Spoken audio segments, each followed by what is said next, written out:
ಪರಮಾತ್ಮ. ನಮಸ್ಕಾರ. ಸುವರ್ಣ ನ್ಯೂಸ್ನ ಈ ವಿಶೇಷ ಕಾರ್ಯಕ್ರಮಕ್ಕೆ ನಿಮಗೆಲ್ಲ ಸ್ವಾಗತ. ನಾನು ಗೌರಿ ಶಕ್ಕಿ.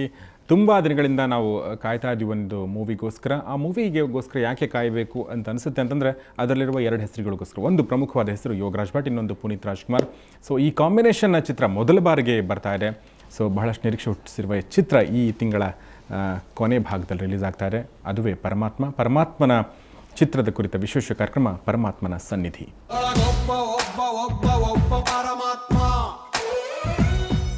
ಪರಮಾತ್ಮನ ಸನ್ನಿಧಿ ಕಾರ್ಯಕ್ರಮದಲ್ಲಿ ನಮ್ಮೊಂದಿಗಿದ್ದಾರೆ ಪರಮಾತ್ಮನ ಸೃಷ್ಟಿಕರ್ತ, ಪರಮಾತ್ಮನ ಹಿಂದಿರುವ ಶಕ್ತಿ, ನಿರ್ದೇಶಕ ಯೋಗರಾಜ್ ಭಟ್. ನಿಮಗೆ ಸ್ವಾಗತ ಈ ಕಾರ್ಯಕ್ರಮಕ್ಕೆ. ನಮಸ್ಕಾರ. Thank you. ನಮಸ್ತೆ. ನಮಸ್ಕಾರ. ಇನ್ನು ಪರಮಾತ್ಮನ ಸನ್ನಿಧಿ ಅಂತ ಹೆಸರು ಹಾಕಿಟ್ಟಿದ್ವಿ ಅಂದರೆ ಈ ಚಿತ್ರದಲ್ಲಿ ಒಬ್ಬ ನಾಯಕ ನಟಿದ್ದಾರೆ, ಅವ್ರ ಹೆಸರೇ ದೀಪಾ ಸನ್ನಿಧಿ. ಸೊ ಅವರು ಪರಮಾತ್ಮನ ಸನ್ನಿಧಿಯೊಂದಿಗೆ ನಮ್ಮೊಂದಿಗೆ ಎದ್ದು ಈಗ ಬಂದಿದ್ದಾರೆ, ಅಂದರೆ ಆ ಚಿತ್ರದ ಮೂಲಕ ಬಂದಿದ್ದಾರೆ. ನಿಮಗೂ ಕೂಡ ಸ್ವಾಗತ ಈ ಕಾರ್ಯಕ್ರಮಕ್ಕೆ. ನಮಸ್ಕಾರ. ಕೆಲವೊಂದು ಹೆಸರುಗಳೇ ಆಗಿರ್ತವೆ, ನೀವು ಮಾಡಿರುವಂಥ ಚಿತ್ರಗಳಿಂದಾಗಿ ಆ ಥರದೊಂದು ಬ್ರ್ಯಾಂಡ್ ಕ್ರಿಯೇಟ್ ಆಗಿದೆ, ಏನೋ ಒಂದು ವಿಶೇಷ ಇರುತ್ತೆ ಅಂತ ಹೇಳಿ. ಯೋಗರಾಜ್ ಭಟ್ಟತನ ಅಂತ ಅಂತಾರಲ್ಲ, ಆ ಥರದ್ದೊಂದು ಒಂದು ನಿಮ್ಮ ಸುತ್ತಮುತ್ತ ಇರುವಂಥ ಒಂದು ಆರ ಅಂತ ಹೇಳ್ತೀವಲ್ಲ ನಾವು, ಅಂದರೆ ನಿಮ್ಮ ಎಡಬಿಡಂಗಿತನ. ಆ ಎಡಬಿಡಂಗಿತನ ಇದರಲ್ಲೂ ಮುಂದುವರೆದಿದೆ ಹೇಗೆ? ಪುನೀತ್ ರಾಜ್ಕುಮಾರ್ ಅಂದ ತಕ್ಷಣನೇ ಏನು ಮಾಡೋದು ಅಂತ ಅನ್ಸುತ್ತೆ. ಯಾಕಂದರೆ ಕೋಟ್ಯಾಂತರ ಜನ ಚಿತ್ರಮಂದಿರಕ್ಕೆ ಬರ್ತಾರೆ ಸಿನಿಮಾ ನೋಡೋದಕ್ಕೆ. ಅಲ್ಲಿ ಅವ್ರನ್ನೆಲ್ಲ ನಗಿಸಿ ಅಳಿಸೋದಕ್ಕೆ ಮತ್ತು ಹಾಡುಗಳನ್ನ ಕೇಳಿಸಿ ಒಂಥರ ಆನಂದ ಕ್ರಿಯೇಟ್ ಮಾಡೋದು ಹೆಂಗಪ್ಪ ಅಂತ ತುಂಬ ಹೆದರಿಕೆ ಆಗುತ್ತೆ ಬಿಲ್ಲಿ. ಬಟ್ ಅವರ ಒಡನಾಟ, ಅವ್ರ ಜೊತೆಗೆ ಬೆರೆತು ಒಂದು ಸಿನಿಮಾ ಶುರು ಆದಮೇಲೆ ಆ ಹೆದರಿಕೆ ದೂರ ಹೋಗ್ಬಿಡು. ಅವರು ಬಾಲನಟರಾಗಿದ್ದಾಗಿಂದನೂ ಇವತ್ತಿನವರೆಗೆ ಅದು ಏನು ಅವರ ಮುಖದಲ್ಲಿ ಒಂದು ಕಣ್ಣಲ್ಲಿ ಒಂದು ಇನ್ನಸೆನ್ಸ್ ಇದೆ, ಆ ಮುಗ್ಧತೆ ಅಂತ ಏನು ಕರಿತೀವಿ. ಅದ್ರ ಮೇಲೆ ಅವನು ತುಂಬ ಪ್ಯೂರ್ ಆದ ಸಿಂಪಲ್ ಆದ ವ್ಯಕ್ತಿತ್ವ ಇದೆ ಅವ್ರಿಗೆ. ಅದನ್ನೇ ಇಟ್ಕೊಂಡು ಏನೋ ಒಂದು ಮಾಡ್ಕೊಂಡು ಹೋಗಿದ್ವಿ. ತುಂಬ ಎಷ್ಟೋ ಸತಿ ನಾವು ಎಲ್ಲ ಸಿನಿಮಾಕ್ಕೂ ತುಂಬ ಒದ್ದಾಡ್ತೀವಿ, ಅದಾಗಿಲ್ಲ ಇದಾಗಿಲ್ಲ, ಕಥೆ ಏನೋ ಬರ್ಕೊಂಡ್ಬಿಟ್ಟಿದ್ದೀನಿ, ಮಾತುಕತೆ ಹೇಗೋ ಆಗಿದೆ, ಆ ಥರದ್ದೆಲ್ಲ ನಮ್ಗೆ ಒದ್ದಾಟಗಳಿರುತ್ತೆ. ಕರೆಕ್ಟ್. ಇದರಲ್ಲಿ ಯಾವ ವಿಷಯಕ್ಕೂ ನಾವು ಒದ್ದಾಡಿಲ್ಲ, ಎಲ್ಲ ತಾನು ಕೂಡಿ ಬಂದಂಥ ಚಿತ್ರ ಪರಮಾತ್ಮ ಅಂತ ಧೈರ್ಯವಾಗಿ ಹೇಳ್ಬೋದು. ನೀವು ಹೇಳಿದಾಗೆ ಕೆಲವೊಂದು ವಿಚಾರಗಳೇ ಹಾಗೆ ತಾನು ಕೂಡಿ ಬರಬೇಕು, ಅವಾಗ ಚೆನ್ನಾಗಿ ಬರ್ತಾವೆ.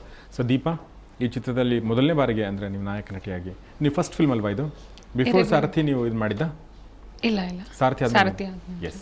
ಒಂದು ಒಳ್ಳೆ ಚಿತ್ರದ ಮೂಲಕ ನೀವು ತೆರೆ ಮೇಲೆ ಬರ್ತಾ ಇದ್ರಿ. ನಿಮ್ಮ ಪಾತ್ರ, ನಿಮ್ಮ ಅನುಭವ ಹೇಗಿತ್ತು? ಫಸ್ಟು ಪರಮಾತ್ಮಗೆ ನಾನು ಆಡಿಷನ್ಸಲ್ಲಿ ಸೆಲೆಕ್ಟ್ ಆಗಿದ್ದು. ಅದಕ್ಕೆ ಆಡಿಷನ್ ನಿಮ್ಗೆ ಏನು ಹೇಳಿದ್ರು, ಏನು ಮಾಡಿ ಅಂತ ಹೇಳಿದ್ರು? ಒಂದ್ಸಲ ಹೇಳ್ರಿ, ಏನು ಮಾಡಕ್ಕೆ ಹೇಳಿದ್ರು ಅವ್ರಿಗೆ? ಬಂದರು ಆಫೀಸಿಗೆ, ಬಂದು ಒಂದು ಪುಟಾಣಿ ಆಡಿಷನ್. ಅವತ್ತು ಸೂರಿ, ಪವನ್ ಎಲ್ಲ ಇದ್ದರು, ಓಕೆ, ಗೆಳೆಯರೆಲ್ಲ ಇದ್ದರು. ಸಾರಥಿಲಿ ಮಾಡಿದ್ದು ಗೊತ್ತಿತ್ತು, ಫೋಟೋಸ್ ನೋಡಿ ಕರ್ಕೊಂಡ್ಬಂದಿದ್ರು ಮೀಡಿಯೇಟರ್. ಅವತ್ತೇನು ಮಾಡಲಿಲ್ಲ, ನಾವು ಕ್ಯಾಮ್ರಾ ಆನ್ ಮಾಡಿದ್ದು ಅಷ್ಟೇ ಬಂತು. ಪೇಪರ್ ಕೊಟ್ಟಿದ್ವಿ, ಎಲ್ಲ ಆಗಿತ್ತು. ನಮ್ಮನ್ನ ಪೇಪರ್ ಇನ್ನೊಂದ್ಸತಿ ಬರೆದು ಕೊಟ್ಟೆ. ನಾನು ಖಾಲಿ ಹಳೆ ಕೊಟ್ಟಿದ್ರೆ ನೀವು? ಇಲ್ಲ, ಏನ್ರಿ ಕೊಟ್ಟಿದ್ದೆ ನಾನು, ಇಲ್ಲ ಸ್ಕ್ರಿಪ್ಟೇ ಕೊಟ್ಟು. ಅಲ್ಲ, ಖಾಲಿ ಹಾಳೆಗೆ ಸಡನ್ ಡೌಟ್ ಆಗುತ್ತೆ, ಖಾಲಿ ಹಾಳೆ ಕೊಡೋದು ಉಂಟು. ಖಾಲಿ ಹಾಳೆಗಿಂತ ಒಳ್ಳೆ ಕಾವ್ಯ ಇಲ್ಲ. ಅದಕ್ಕೆ ನಾನು ಕೇಳಿದ್ದು. ಮನೆಗೆ ತೊಗೊಂಡು ಹೋಗಿ ಪ್ರಾಕ್ಟೀಸ್ ಮಾಡ್ಕೊಂಡು ಬನ್ನಿ.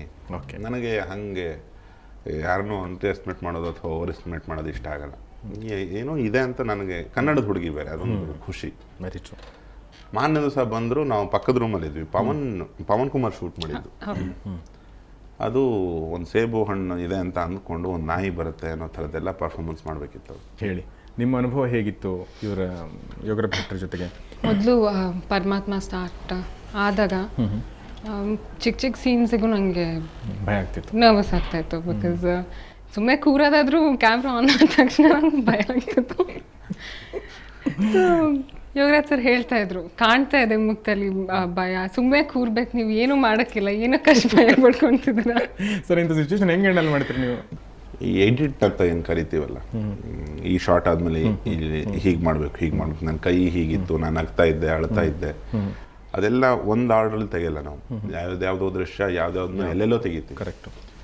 ನಾವೇನು ಮಾಡ್ಬಿಡ್ತೀವಿ, ಹೊಸಬರು ಅಂದ ತಕ್ಷಣ, ಅಥವಾ ಒಂದು ಸಿನಿಮಾ ಮಾಡಿದ್ದಾರೆ ಇಲ್ಲ ಅಂತಲ್ಲ, ಅದು ಎಲ್ಲದನ್ನು ಎಕ್ಸ್ಪೆಕ್ಟ್ ಮಾಡ್ತಿರ್ತೀವಿ. ಇದನ್ನ ತಿಳ್ಕೊಂಡು ಮಾಡಬೇಕು, ಅಲ್ಲಿ ಹತ್ತಿದ್ರು ಇಲ್ಲೂ ಅಳಬೇಕು, ಅವೆಲ್ಲ ನಾವು ಹೇಳಬೇಕು. ಕರೆಕ್ಟ್.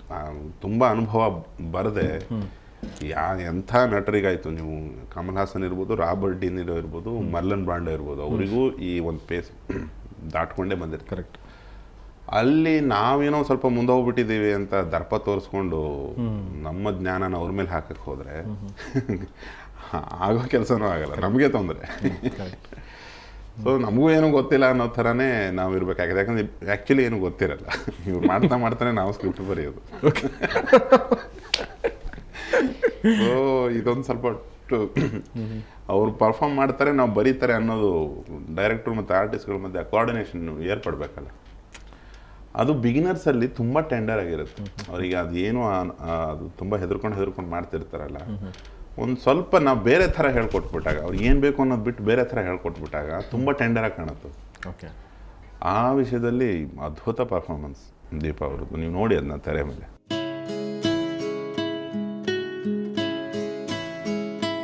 ಪರವಶನಾದಿನು ಅರಿಯುವ ಮುನ್ನವೇ, ಪರಿಚಿತನಾಗಲಿ ಹೇಗೆ ಪ್ರಣಯಕ್ಕೂ ಮುನ್ನವೇ. ಇದಕ್ಕಿಂತ ಬೇಗ ಇನ್ನು ಸಿಗಬಾರದಿತ್ತೆ ನೀನು, ಇನ್ನಾದರೂ ಕೂಡಿಟ್ಟುಕೋ ನೀ ನನ್ನನು ಕಳೆಯುವ ಮುನ್ನವೇ. ಪರವಶನಾದಿನು ಅರಿಯುವ ಮುನ್ನವೇ, ಪರಿಚಿತನಾಗಲಿ ಹೇಗೆ ಪ್ರಣಯಕ್ಕೂ ಮುನ್ನವೇ.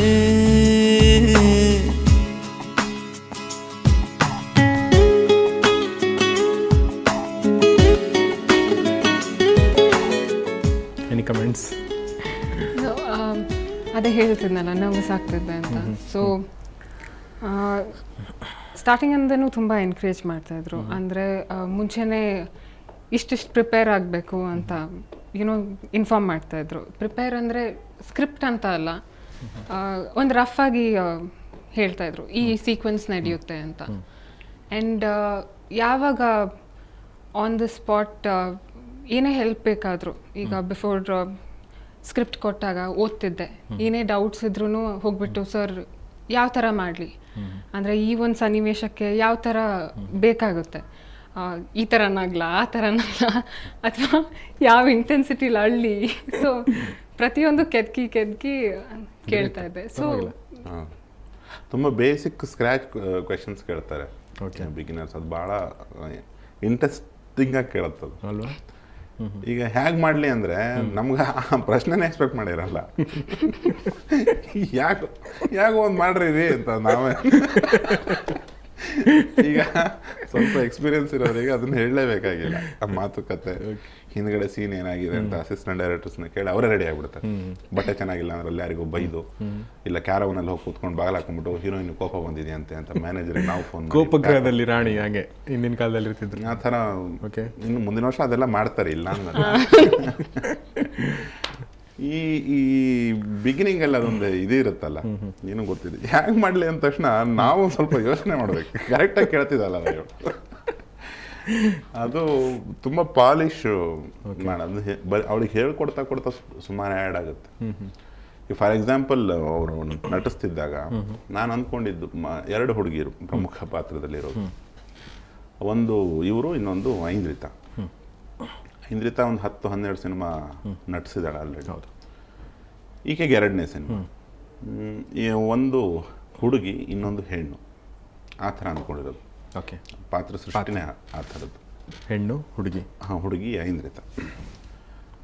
ಅಲ್ಲಿ ಈಕೆ ನಟಿಸ್ತಾ ಇವಳಿಗೆ ಒಂದು ತುಂಬ ರಾಂಗ್ ಸ್ಪಾಟಲ್ಲಿ ನಗಿಸೋದು. ಈ ಕಾರಣನೇ ಇಲ್ಲದೆ ನಗು ಬರುತ್ತೆ ಅನ್ನೋದನ್ನು ಹಿಡ್ಕೊಂಬಿಟ್ಟೆ ನಾನು.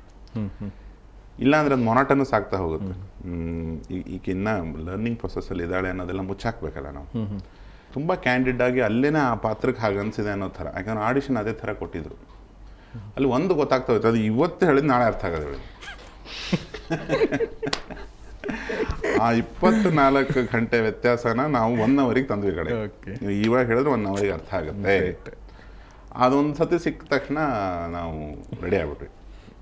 ಈಗ ಒಂದು ಸತಿ 1 ಅವರಿಗೆ ಅಲ್ಲಿ ಶೂಟಿಂಗ್ ಶುರು ಆಗುತ್ತೆ ಅಂದರೆ ಇವಾಗ ಹೇಳ್ಬಿಟ್ರೆ ಸರಿ ಹೋಗ್ಬಿಡೋದು. ಓಕೆ, ಇಲ್ಲಿ ನಗಬೇಕು, ಇಲ್ಲಿ ಅಳ್ಬೇಕು. ಯಾಕಂದ್ರೆ ನಾವು ಪಕ್ಕ ಇರಬೇಕು ಹೇಳ್ಕೊಡ್ಬೇಕಂದ್ರೆ. ಒಂದು ಸತಿ ಹೇಳ್ಕೊಟ್ಟಿದ್ದು ಅವಳಿಗೆ ಅರ್ಥ ಆಗ್ಬಿಡ್ತು ಅಂದರೆ ಬ್ರಹ್ಮನೂ ಚೇಂಜ್ ಮಾಡೋಕ್ಕಾಗಲ್ಲ ಅದು.